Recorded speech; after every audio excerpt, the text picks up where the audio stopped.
Pour partager ton histoire, dénoncer ce que tu affrontes ou tout simplement envoyer de la force à l'intérieur, appel et SMS au 07 82 98 43 59. Salut à tous, c'est la rentrée de Casse-Muraille. Et qui dit rentrée, dit probablement nouvelles et nouveaux auditeuristes. Alors il nous semblait important de se représenter pour accrocher les wagons et de pouvoir converger ensemble, tous ensemble, vers des objectifs communs. Comme pour l'édition précédente, vous pouvez nous écouter tous les vendredis à 18h sur Prune.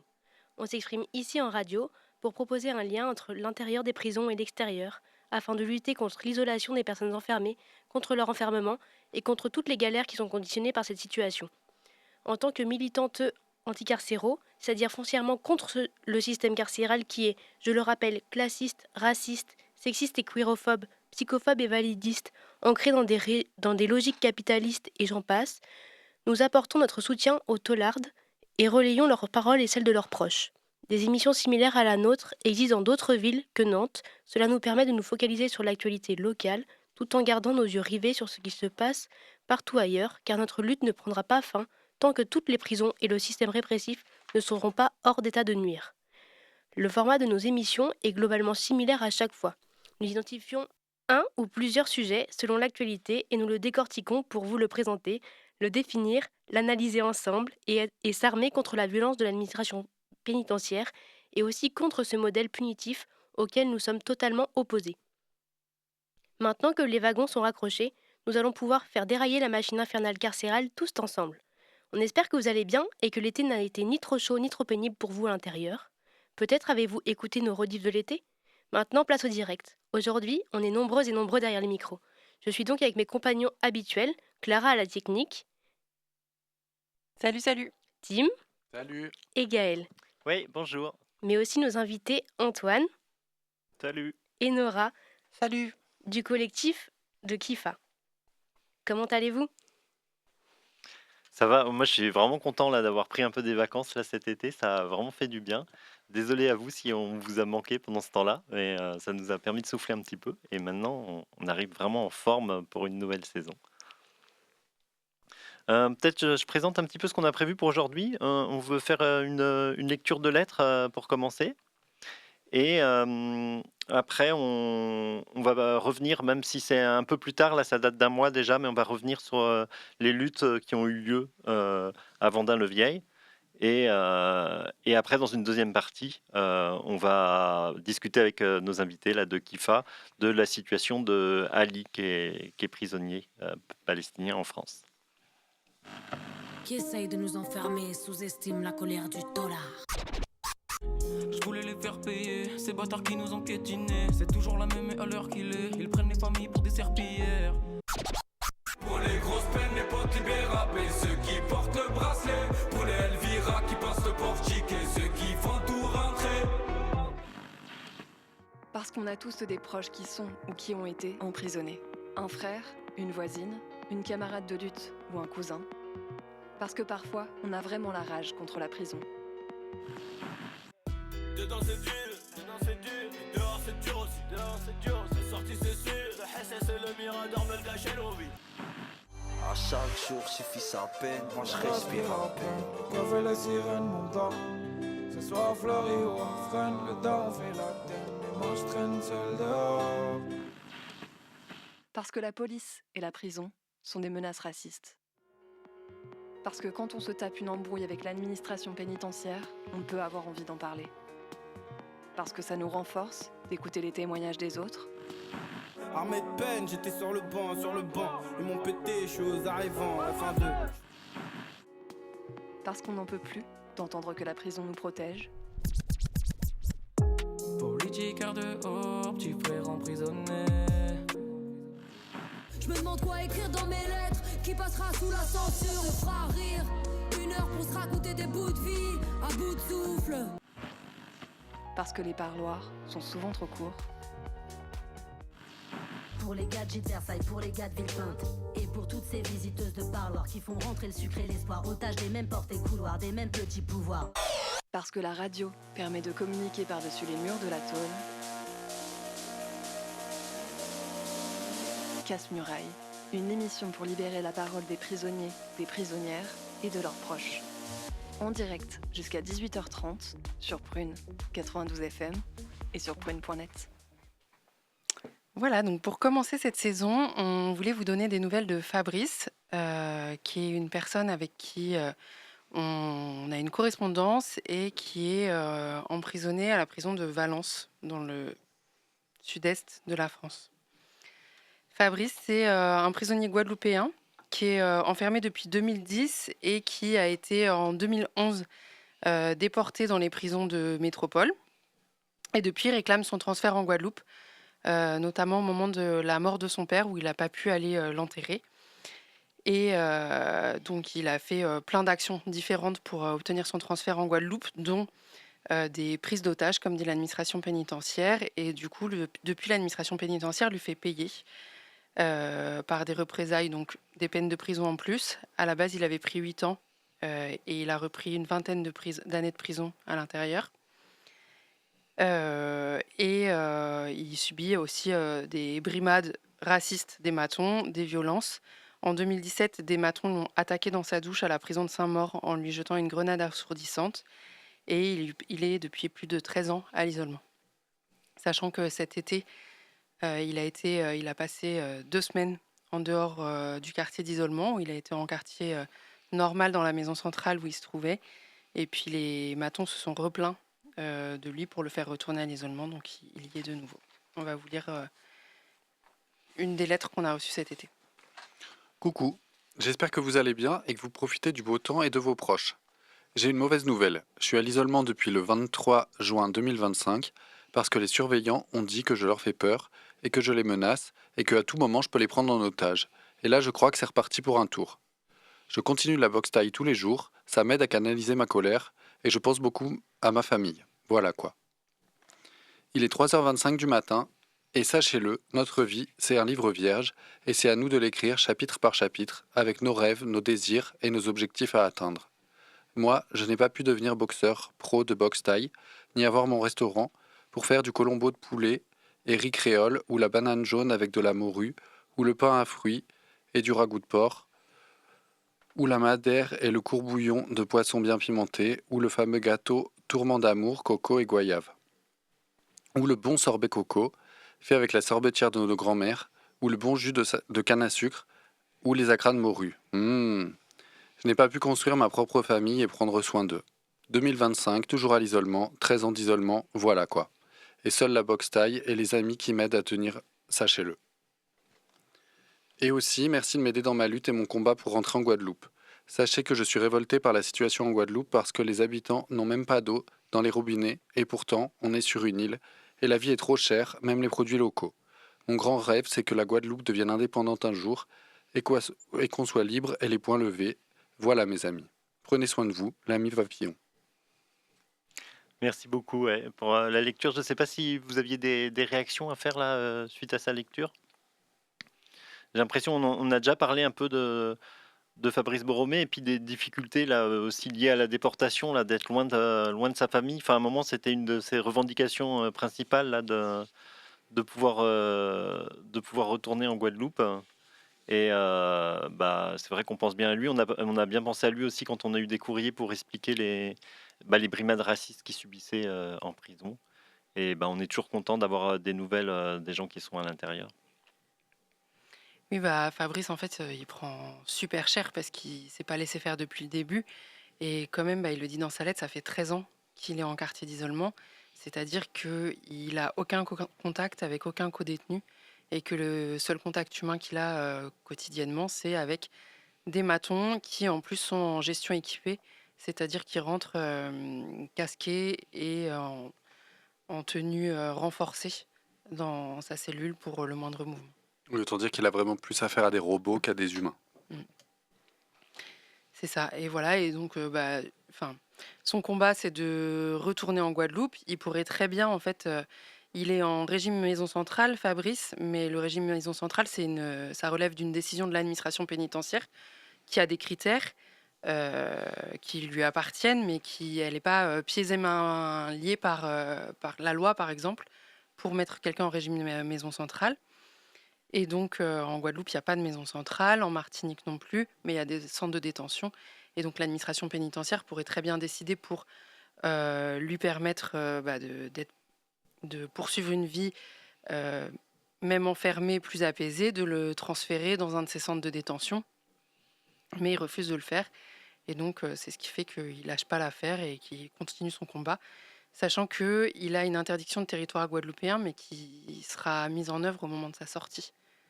Donc, c'est aussi une fausse excuse.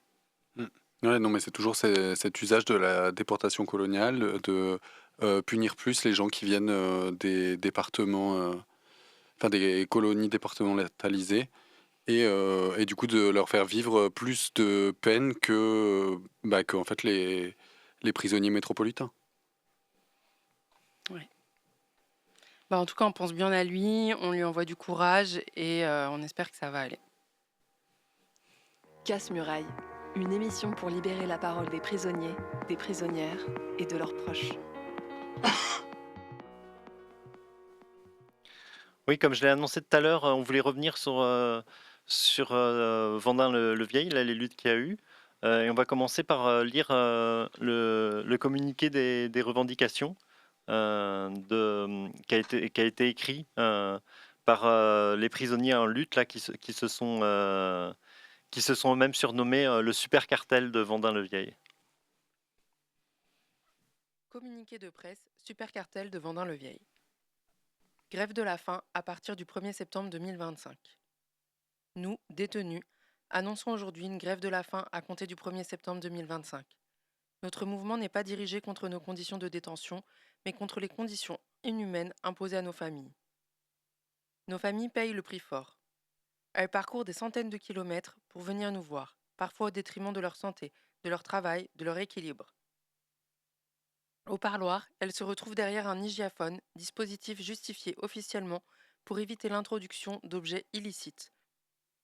Pourtant, chacun sait qu'un portique à ondes millimétriques détecte déjà tout objet interdit. Même les surveillants témoignent que ce système sert avant tout à casser psychologiquement détenus et familles. Une mise en scène indigne. Les familles, y compris des enfants, sont accueillies par des agents cagoulés censés les impressionner. Pourtant, en détention, même les agents ne portent pas de cagoule. Les appels téléphoniques sont limités à 2 fois par semaine sur des créneaux restreints. 8h, 12h, 14h, 16h. Or à 16h, les proches travaillent et les enfants sont à l'école. Rappelons que nos proches n'ont commis aucune faute. Ils ont un casier vierge, ils payent leurs impôts et n'ont évidemment aucun numéro d'écrou. La vérité contre les mensonges. Nous ne sommes pas violents avec les agents. Seuls quelques individus isolés et déséquilibrés le sont. La vérité, c'est que les agents sont en sous-effectif et non 250 comme l'affirme le ministre de la Justice, M. Gérald Darmanin. Darmanin ment. Le délégué syndical David Lacroix ment. Notre position. Votre rêve est de nous pousser à la violence, nous ne tomberons pas dans ce piège. Notre résistance sera pacifique mais déterminée. Le 1er septembre 2025, nous entamerons une grève de la faim pour défendre la dignité de nos familles. Super cartel de Vendin le Vieil. Donc ça, c'était le texte qui est sorti avec les revendications. Et à partir de ces revendications, là, il y a eu un mouvement qui s'est fait. Peut-être avant de parler de ça, on resitue un petit peu Vendin le Vieil. Est-ce que quelqu'un peut parler de ça ? Moi, je peux me lancer. Du coup, Vendin le Vieil, donc c'est une des narco-prisons que Darmanin a annoncé cette année, en fanfare. Voilà, du coup, elle a ouvert cet été, là, fin juillet. Il y a une centaine de personnes qui ont été amenées là-bas, enfin 89 exactement, puisqu'il y a encore un prisonnier qui a été déporté de Guyane, qui est arrivé cette semaine-là. Voilà, du coup, ils étaient 88, ils sont 89. Voilà, et du coup, c'est une prison avec des gros moyens, un isolement renforcé pour tout le monde, et vraiment, le but du jeu, c'est de briser les gens, quoi. Ouais. Avant ça, Vendin le Vieil, avant d'être une des prisons qui a été désignée pour y faire les narco-prisons, c'était une prison qui avait été ouverte sous Hollande, je crois, comme étant avec Condé-sur-Sarthe, sa prison jumelle, une des nouvelles super prisons de super sécurité. Donc il y a déjà une histoire quand même à Vendin le Vieil de grosses mesures sécuritaires pour briser les gens, où les prisonniers récalcitrants étaient censés être envoyés pour y passer quelques mois pour se faire briser et retourner en détention ailleurs après. Sauf qu'il y en a qui sont restés des années. Et du coup, là, ce mouvement-là, qu'est-ce qui s'est passé? Peut-être avant le mouvement, on pouvait. Enfin, moi, je voulais revenir un peu sur les spécificités de cette prison. À savoir que, bon, déjà, il y a un nombre de matons énorme par rapport au nombre de prisonniers, par rapport aux autres prisons et tout. Il y a vraiment un surnombre de surveillants. Il y a des brouilleurs de drones, des brouilleurs de téléphone. Comme ils le disent dans le communiqué, là, des portiques à ondes millimétriques.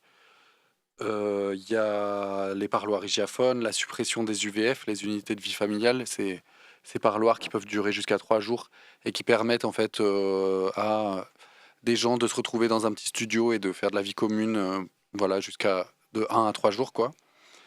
Les coups de téléphone sont limités à 2 fois 2 heures par semaine, avant 16 heures, ce qui fait que en fait, il y a plein de gens. Enfin, c'est pas les week-ends, si, c'est les week-ends aussi. Mais voilà, du coup, ça limite vraiment et il n'y a pas de possibilité de travail non plus, quoi. Donc, pas moyen de se faire de la thune pour cantiner et tout, quoi. Donc, ça veut dire, enfin, ça rajoute encore de la charge sur la famille, sur les familles, quoi, qui doivent payer plein de trucs pour les prisonniers. Ouais, tout à fait, ouais. Et du coup, maintenant, on parle de la lutte, de ce qui s'est passé. Ça a commencé avec une grève de la faim. Non, pas exactement. La chronologie, en fait, c'était qu'il y a 60 détenus qui ont fait des recours via leurs avocats pour contester du coup leur placement à Vendin-le-Vieil et aussi la situation dans laquelle ils sont de détention. Ensuite, en fait, ça s'est fait en plusieurs étapes. Ensuite, il y a eu des inondations coursives à plusieurs reprises avec des obstructions d'évacuation des douches. Encore ensuite, il y a eu... Et de manière coordonnée, quoi. Ah oui. C'est-à-dire que il y a un soir, c'était dans une aile, le lendemain, c'était dans une autre aile et tout. Et du coup, même si les gens sont isolés, que aussi, je l'ai pas dit, ils sont 10 prisonniers par aile. Du coup, ils tournent que à 5 en promenade, toujours les mêmes et tout. Du coup, il y a vraiment un truc de faire que les gens sont le plus isolés possible, mais ils arrivent quand même à se coordonner, quoi. Oui, à faire acte de solidarité aussi, à agir ensemble. Ensuite, il y a eu 2 détenus qui ont avalé des piles en espérant se faire extraire de la prison vers l'hôpital en vain. Et enfin, Gaël, il y a eu la grève de la faim, du coup, suivie par 90% des détenus, il me semble. Oui. Oui, 70 à 75%. Ok. Enfin, Donc, une grosse grève de la faim, là, c'est rare qu'il y ait des mouvements qui soient aussi massifs. Enfin, même dans les entreprises, là, quand on voit des mouvements de grève, tout ça, c'est rare qu'il y ait autant de gens qui participent. Ça fait vraiment un mouvement qui est important, avec des grèves de la faim qui ont continué pendant plusieurs jours. Des personnes qui sont, je crois, 1 ou 2 personnes qui sont restées même juste 2 semaines entières là en grève de la faim. ouais. Mais ce qui est assez rare en France, en fait. Enfin, ça arrive assez peu. Oui, ça arrive assez peu qu'il y ait des grèves de la faim. Et les quelques fois où il y en a, c'est des prisonniers tout seuls pour défendre leur situation parce qu'ils sont à l'isolement, parce qu'il n'y a pas moyen de se faire entendre et que du coup, c'est une des manières de se faire médiatiser et tout. Là, du coup, c'est un truc assez fort de réussir à s'allier à tout le monde. Ouais, de se mettre en force là-dessus et aussi de réussir à faire sortir la lettre via leurs avocats et tout. Et voilà, de briser l'isolement que l'État leur souhaite, en fait. Oui, et puis, ça arrive quand même qu'il y ait des grèves de la faim. Il y en a eu dans les 10 dernières années contre l'installation des brouilleurs, des grèves de la faim coordonnées. Mais c'est vrai que là, ce qui est un peu ouf, c'est juste comme tu étais en train de le dire, que Darmanin, dans ses annonces, en gros, il dit c'est des prisons hermétiques. Il va rien rentrer, rien sortir. Et là, on voit que les gens, ils arrivent toujours à trouver des failles pour pouvoir mener leur lutte et communiquer dessus. Oui, heureusement quand même. Enfin, c'est que il y a, malgré toutes les annonces de Darmanin, les gens ont encore la possibilité de communiquer avec leurs avocats et que en fait, ça fait partie de leur défense. Enfin, le fait de mettre des revendications comme ça dans la presse, c'est pas des communications personnelles. Je trouve que c'est vraiment le travail de l'avocat de faire suivre les revendications de lutte de prisonniers en lutte. Bah, et puis ce qui est stylé, c'est qu'on on dirait quand même que le communiqué, c'est aussi issu d'une rédaction collective. Donc, peut-être que c'est pas exactement le cas, mais le communiqué, il vient prendre les revendications de tous les prisonniers qui sont enfermés dans ce QLCO. Et du coup, on imagine quand même qu'il y a eu de la discussion autour de ce qu'il y a dans le communiqué et que les gens, du coup, ils ont pu s'organiser et discuter pour dire qu'est-ce qu'ils avaient envie de faire sortir. Ouais, est-ce qu'on s'arrête là pour Vendin-le-Vieil? Ou est-ce que vous vouliez rajouter des choses? Non, mais on va continuer à essayer de suivre un peu ce qui se passe. C'est difficile, du coup, il n'y a pas grand-chose qui sort.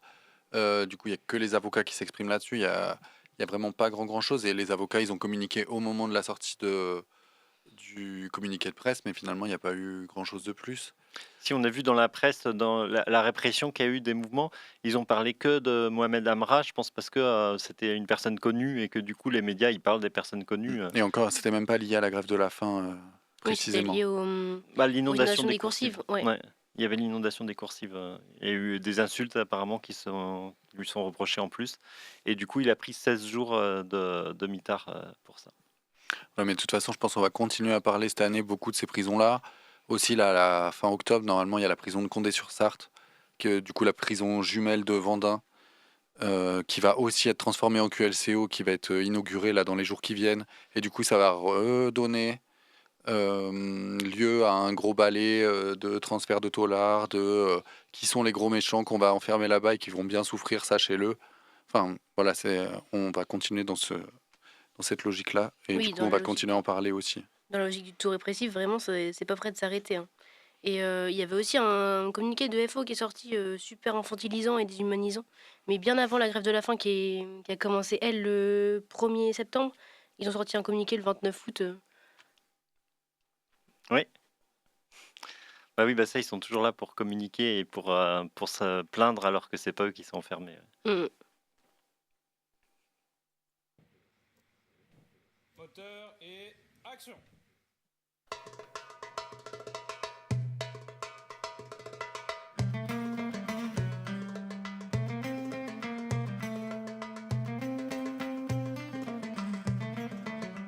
مع الكل شكرا.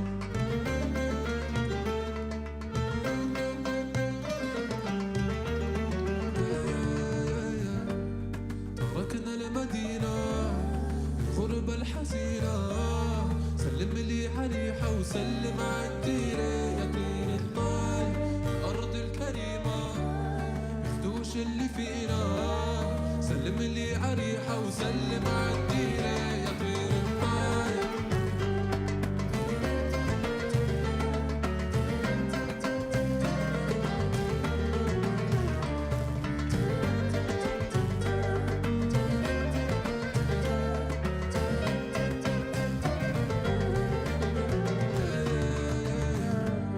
من النهر والجبال بلاقي انتمائي من الشط والرمال بداية حياتي أحلق يا وطن فرحة ومآسي أحلق وطن الغالي فلسطين حبيبة تنادي.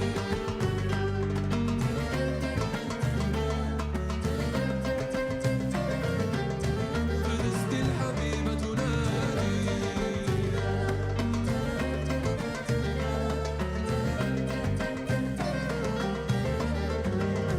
Hey, hey, big dreams, heavy nights, praying that my family can stay alive. Imagine trying to fly with no wings, but I promise you the cage birds sing in the wintertime. Heavy nights, big dreams, praying that we make it to 16. And even though I travel the world, مش بلاد زي فلسطين. فات الوقت عمري وحزني وناسي الجواب والخطر مسروق. فات الوقت عمري وحزني وناسي الجواب والخطر مجروح. فات الوقت عمري وحزني وناسي الجواب والخطر مجروح. فات الوقت عمري وحزني وناسي الجواب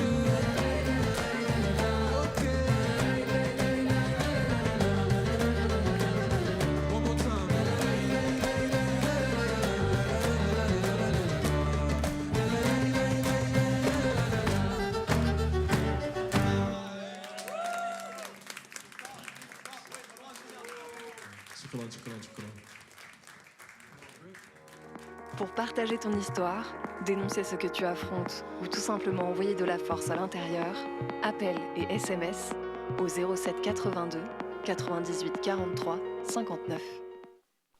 Et donc on reprend l'antenne après avoir écouté Daïra de Saint-Levin. Et on est du coup avec nos invités de Kifa, Nora et Antoine. Est-ce que vous voulez commencer par présenter Kifa ? Ouais, carrément. Déjà, merci beaucoup pour l'invitation. Nous, on est super contents d'être là.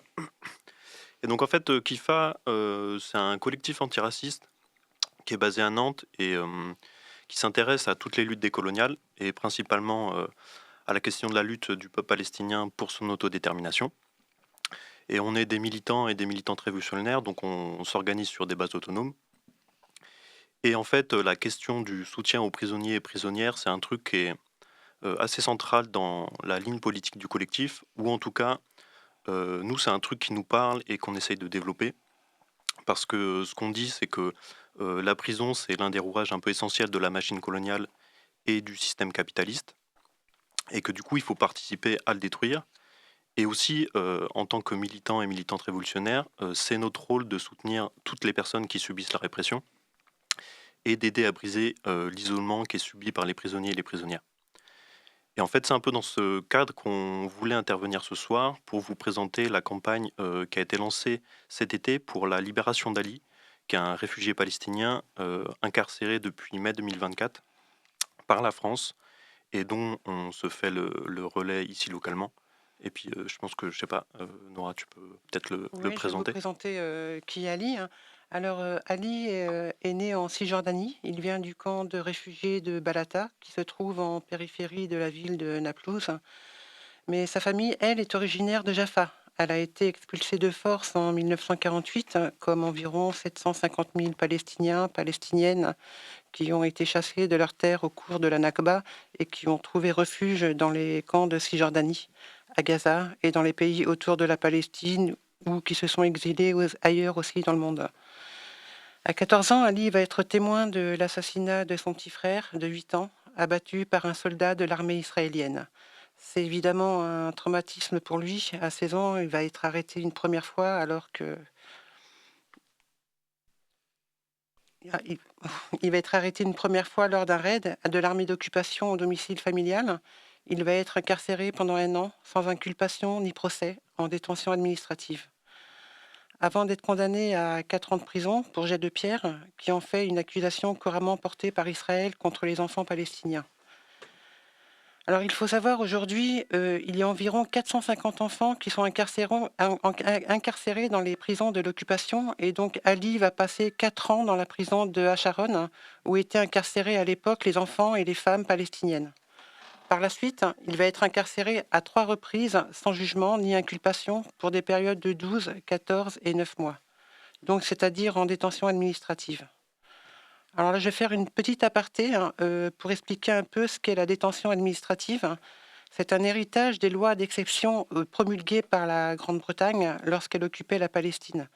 Et cette procédure, utilisée par l'armée israélienne, permet d'incarcérer une personne sans procès ni inculpation. Sa durée maximale est de 6 mois, mais elle peut être renouvelée indéfiniment. C'est ce qui est souvent le cas. Ces détentions arbitraires sont ordonnées par le Shin Bet, qui sont les services secrets intérieurs de l'État colonial, et elles se basent sur des dossiers auxquels se peuvent avoir accès ni les détenus ni les avocats. Lors de sa 3e arrestation, le père d'Ali décède suite à un AVC après qu'il ait reçu de fausses nouvelles disant qu'Ali était mort en prison. Les services israéliens vont délibérément repousser la libération d'Ali pour l'empêcher d'assister à l'enterrement de son père, ce qui est en fait une pratique courante au sein de l'administration pénitentiaire israélienne. En 2014, Ali va être expulsé de son pays par l'État israélien. Il va subir à son tour l'exil et en 2016, il va être arrêté en Italie sur accusation d'Israël.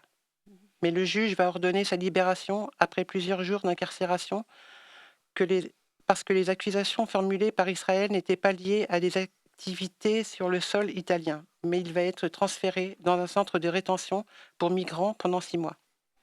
Et c'est seulement grâce à l'intervention d'avocats de l'ambassade palestinienne en Italie et d'organisations de défense des droits des réfugiés que le gouvernement italien va ordonner sa libération en lui présentant des excuses et en lui accordant le statut de réfugié en Italie, avec une compensation financière. Mais après tout ce qu'il vient de vivre, Ali préfère refuser tout ça et quitter l'Italie. Donc c'est à ce moment-là qu'il va s'installer en France où il obtient un titre de réfugié. Depuis, il a occupé différents emplois et il s'est efforcé de reconstruire sa vie malgré l'éloignement avec sa famille et la douleur de l'exil. Avec sa compagne, ils vont avoir des enfants, ils construisent une famille et vivent ici en France. Arrivé en 2016, je te laisse Antoine raconter un peu. Ce qui s'est passé ensuite? Ouais, voilà. Ouais, carrément. En fait, du coup, le 28 mai 2024, le domicile d'Ali et de sa famille va être perquisitionné. Donc, c'est-à-dire qu'en fait, la police va défoncer la porte de leur appartement au petit matin, la retourner complètement, donc y compris les chambres des enfants, et embarquer Ali, sa compagne, devant leurs jeunes enfants, qui sont évidemment traumatisés par la présence d'hommes cagoulés et armés chez eux. Sa compagne, elle va passer plusieurs heures en garde à vue, pendant laquelle elle va recevoir des menaces de la part des policiers, à plusieurs reprises, avant finalement d'être libérée sans aucune poursuite judiciaire. En revanche, Ali, à la suite de cette arrestation, lui, il va être incarcéré en détention provisoire, en l'attente d'un procès. Et les raisons, c'est simplement parce que les autorités israéliennes ont transmis des accusations contre Ali aux autorités françaises. Et alors que depuis son arrivée, Ali, en fait, il bénéficie du statut de réfugié que la France lui a accordé, lui assurant normalement une protection contre la répression de l'État israélien. Et en dépit de la situation actuelle en Palestine, c'est-à-dire du génocide en cours à Gaza, de l'accélération un peu sans précédent de la colonisation en Cisjordanie, des violences journalières qui sont commises par l'armée israélienne et par les milices de colons, qui sont toutes largement documentées par l'ONU et des nombreuses organisations internationales, la France, elle a choisi délibérément de donner suite à ces accusations israéliennes. Et il y a une autre...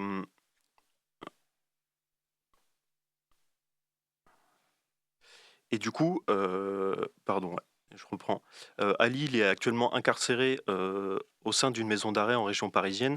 Et pour faire le lien un peu avec la discussion précédente sur Vendin-le-Vieil, il y a aussi passé 4 mois. Et lui, c'était au quartier d'évaluation de la radicalisation, qui est en réalité en fait un quartier de haute sécurité où les droits fondamentaux des personnes qui y sont détenues sont pas respectés, quoi. Et donc sa première demande de liberté conditionnelle, elle a été refusée. Ses avocats, ils ont lancé une procédure en nullité, en cours d'appel. Mais la Cour, elle a estimé qu'elle n'était pas en mesure de juger la demande. Donc il va y avoir en fait une poursuite en cassation pour demander à ce que la procédure soit jugée illégale au regard du droit international. Et il y a une autre chose aussi importante à savoir, c'est que son titre de réfugié lui a été retiré au motif qu'il représenterait une menace pour la sécurité intérieure, alors même qu'évidemment il n'a pas été jugé et qu'il est donc censé être présumé innocent au regard du droit français. Et donc pour ça aussi, il y a une procédure d'appel qui a été lancée auprès de la Cour du droit d'asile, mais je vais peut-être en reparler un peu après. Parce qu'en fait, du coup, cet été, il y a un comité pour la libération d'Ali qui s'est constitué. Et les demandes de ce comité, c'est la remise en liberté immédiate d'Ali et l'abandon des charges qui sont portées contre lui, et ce, au nom des engagements français à protéger les réfugiés des persécutions des États qui, elles, ont fui. Et donc, c'est important en fait de savoir qu'il y a de nombreux rapports et de témoignages qui dénoncent en fait l'utilisation systématique de la torture par les autorités israéliennes, dont l'un des objectifs en fait c'est d'arracher de force des aveux aux prisonniers et ensuite de les pousser à signer des faux témoignages rédigés en hébreu, donc une langue que la majorité des Palestiniens et Palestiniennes ne maîtrisent pas. Et en fait, ce recours systématique et généralisé à la torture, il constitue un crime contre l'humanité. Et puis il faut aussi savoir que depuis le 7 octobre, les conditions de détention dans les prisons coloniales sont devenues très compliquées pour les Palestiniens et Palestiniennes. Ils et elles, ils subissent la famine, la torture, la violence physique et sexuelle et l'absence de soins. Et les mauvais traitements volontaires et systématiques, ils ont causé la mort de 73 prisonniers depuis le 7 octobre. Et donc, encore une fois, je vais me répéter, mais ce que demande le comité du coup pour la libération d'Ali, c'est que la justice française, elle garantisse à Ali son titre de réfugié et le protège en fait contre tout projet d'expulsion ou d'extradition, et de ne pas donner suite aux accusations qui sont formulées contre lui par cet État, quoi. Et donc, après, comment on peut soutenir ou aider Ali et aider le comité? Eh ben, on peut, par exemple, signer la pétition pour sa libération qui a été lancée là. On peut la retrouver sur change.org. On peut aussi, évidemment, la partager, en parler autour de soi et interpeller les élus. On peut aussi écrire à Ali et sa famille pour leur apporter leur soutien, quoi, tout simplement. Et donc ça, il faut transmettre les messages sur l'adresse mail du comité qui est libéréali@proton.me. Et on peut aussi faire un don pour participer aux frais de justice des différentes procédures en cours. Et donc on peut retrouver un peu toutes les infos nécessaires et puis le développement de cette campagne sur les réseaux du comité, donc qui sont Twitter et Insta. Et le nom c'est Libéréali, tout attaché. Et voilà. Et le dernier truc qu'on voulait rajouter, c'est justement dans le cadre du développement de cette campagne, le comité pour la libération d'Ali, il appelle à une journée de mobilisation le 17 octobre prochain, parce que ce jour-là, il va avoir une audience en appel concernant le retrait de son statut de réfugié. Voilà. Oui, bah c'est sûr, c'est pas des choses faciles. Après, malheureusement, c'est des choses un peu courantes. Là, sur le statut de réfugié en particulier, du coup, il n'y a pas eu de procès, il n'y a pas de preuve, mais c'est le fonctionnement normal du statut de réfugié. C'est un peu à l'arbitraire tout le temps des préfectures qui décident quand donner le droit d'asile, qui décident quand donner des titres de séjour et qui décident quand les reprendre. Et bah oui, en fait, ça fait partie des choses qu'on dénonce un peu régulièrement ici à l'antenne. D'ailleurs, même sur la Palestine, là, il y avait d'autres. En fait, c'est courant aussi que les gens continuent à être persécutés après quand ils arrivent à fuir Israël. Ouais, en France, le 11 juillet, ce 11 juillet, il y a la Cour nationale du droit d'asile qui a accordé le statut de réfugié à une femme palestinienne et à son enfant. Et en fait, dans le cadre d'un risque de persécution vis-à-vis de leur nationalité palestinienne, et en fait, il rappelait bien, cette cour-là nationale, rappelait bien que le statut serait pas automatique dans le futur, et que le statut sera refusé aux personnes, je cite, dont on aura des raisons sérieuses de penser qu'elles sont commises d'un crime contre la paix, ou un crime de guerre, ou un crime contre l'humanité, ou encore un crime grave de droit commun. Donc le spectre est ultra large et ça laisse vraiment l'opportunité à Israël en fait d'accuser tous les Palestiniens qui demanderaient l'asile en France, quoi. Donc c'est assez dingue. Et du coup, il y avait peut-être Tim, toi tu voulais parler de la situation de Mohamed Khalib. Khatib, ouais. Khatib. Non, mais parce que c'est un peu similaire en Belgique. Du coup, lui, c'était le coordinateur de Samidoun, qui est un réseau de soutien aux prisonniers palestiniens. Et du coup, pareil, sur demande de... Enfin, attends, c'était quoi le truc? Truc de haine, là? Ouais, il serait accusé d'être un prédicateur de haine. Ah ouais, voilà.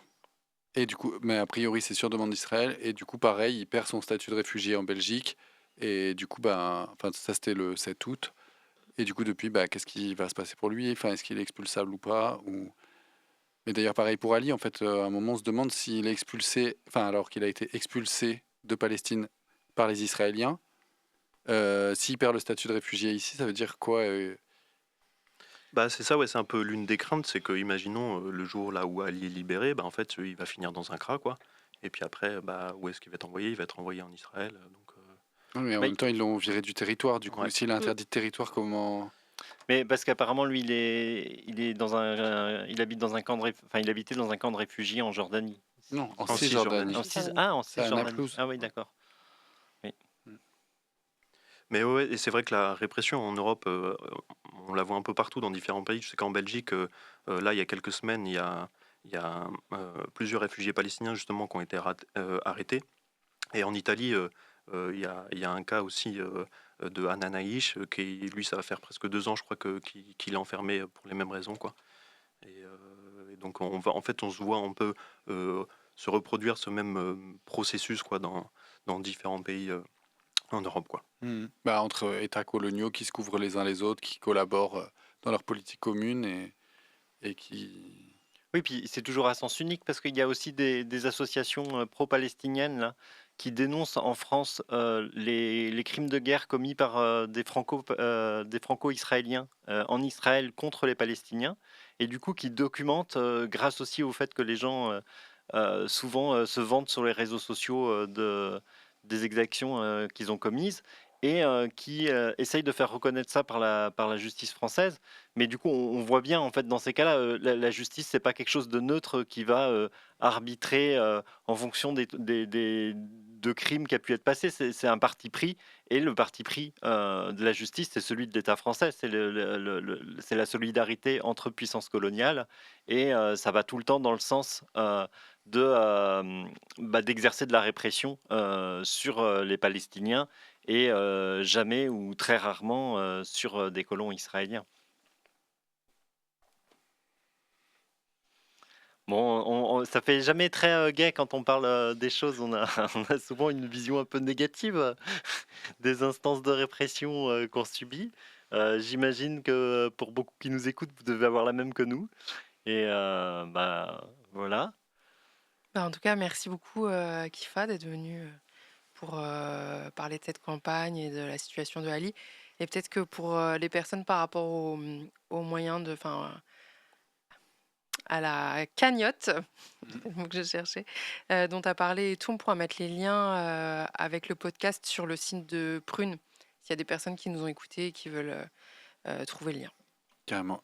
Et le lien aussi pour écrire à Ali, à ses proches, c'est quand même un truc vraiment important aussi pour casser l'isolement et pour que les gens se sentent soutenus et pas seuls dans cette situation, quoi, de recevoir du courrier, de recevoir des mots d'encouragement, des correspondances. Ouais, carrément. C'est vrai que ça serait trop cool. Je sais que lui, ça lui fait plaisir. Je pense qu'il a besoin de ça aussi, de là où il est, de sentir qu'à l'extérieur, il y a des personnes qui le soutiennent.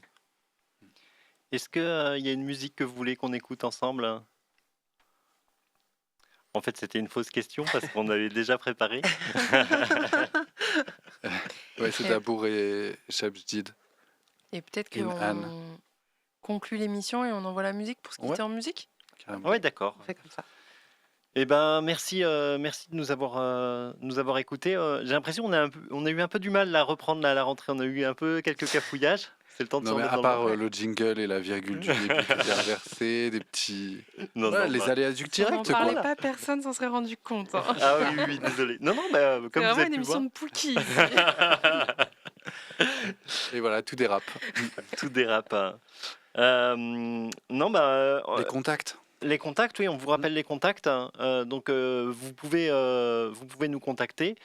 Soit sur Internet, je pense que vous trouverez facilement notre adresse. Là, c'est casmuraille@riseup.net. On est sur les réseaux aussi. On est sur Instagram, sur Blue Sky, sur Mastodon, sur TikTok, sur Facebook. Mais autrement, si vous n'avez pas accès à Internet, c'est possible de nous joindre par courrier aussi. Vous pouvez nous envoyer du courrier à Casse-Muraille chez B17, 17 rue Paul Bellamy, 44 000 Nantes. Et peut-être pour rappeler, là, vu qu'on est en début de saison et tout, c'est pas parce que vous nous écrivez qu'on va forcément lire à la radio ce que vous nous envoyez. Si vous en avez envie, c'est possible de l'écrire dans la lettre et à ce compte-là, on peut lire le courrier et voilà, publier des trucs, raconter la tôle par cette manière-là. Mais sinon, on peut aussi faire connaissance par courrier et juste voir en quoi on peut être utile et voir comment on peut...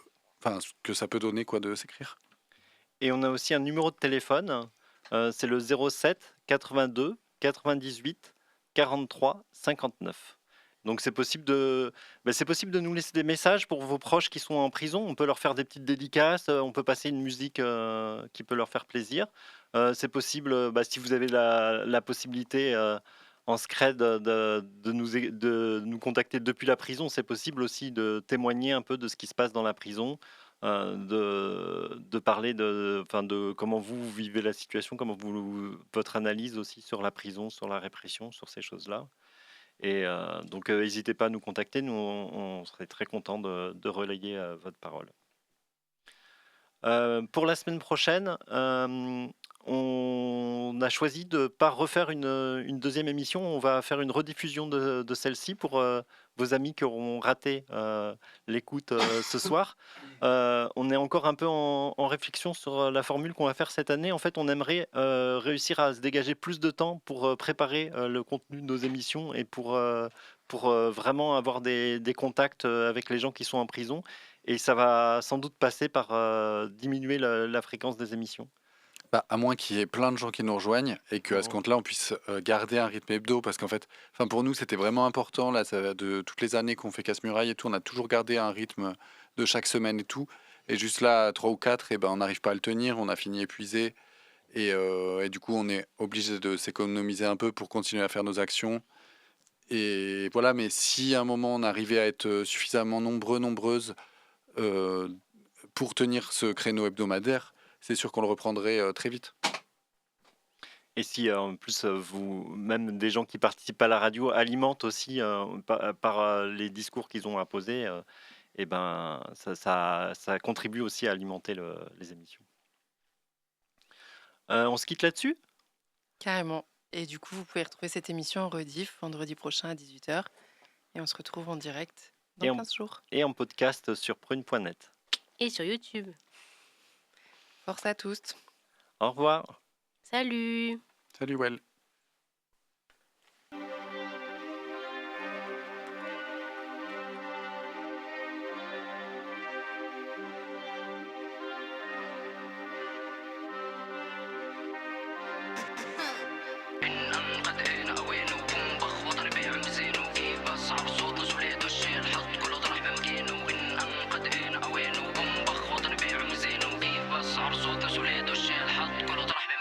اهدى ما هو كل شي باين في المحنة الله بيشهد مين احنا رجالة ضمن طرطش لك بنضرب حرب الليلة ما بنغلب بدك جبال وعادي منهد لك مرحب فيك في ولاد القدس مندبر حالنا منحل اللغز رنيت على نفحة وكل بخش وك شفنا وياما وكله بصف ولا مرة نخاف ولا مرة ونص بدك بركان بنفقع بوف نعمل لك حفلة تخش تنط نستقطب مال بس بدنا نقص ما هو كله عارف ما هو كله شايف ما هو كله خايف والدنيا ترص استجدع دايما ووعك بوحش انا ادرينالين فاجع بشباب ينضرب الغاز احنا الجدعان والزي نقلال رد بالك عم تعيشها بلاش سوي واعمل واجمع كاش ما الدنيا صعيبة وبدها سلام سيبك من روح واحضر لك جاي انا قرش انا سمكة وصحابي ملان في الجلمة منش نعمل غلبة تجينا يا خالي بناخد العتبة تخوف بالليل ندوي لك عتمة بشوف تنساش انا زي النو سلاح فتاك في بغز رجال تحفر انفاق ترجع بشوال ومليان اشلاء بلاجين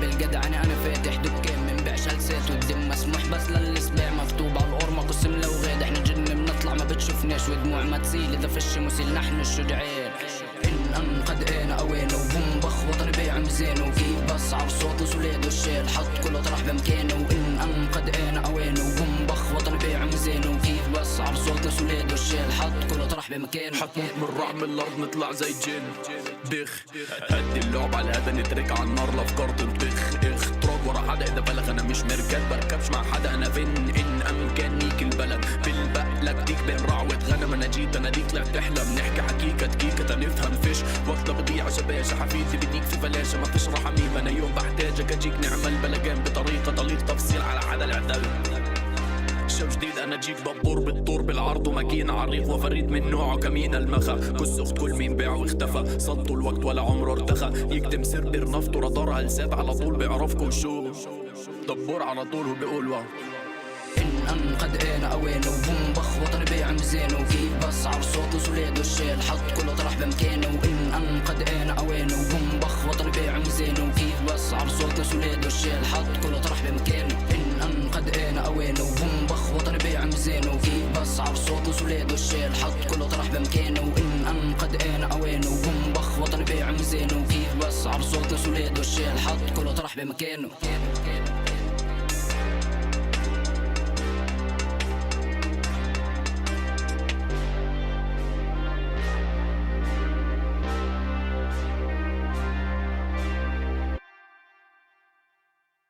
Casse-Muraille, une émission pour libérer la parole des prisonniers, des prisonnières et de leurs proches.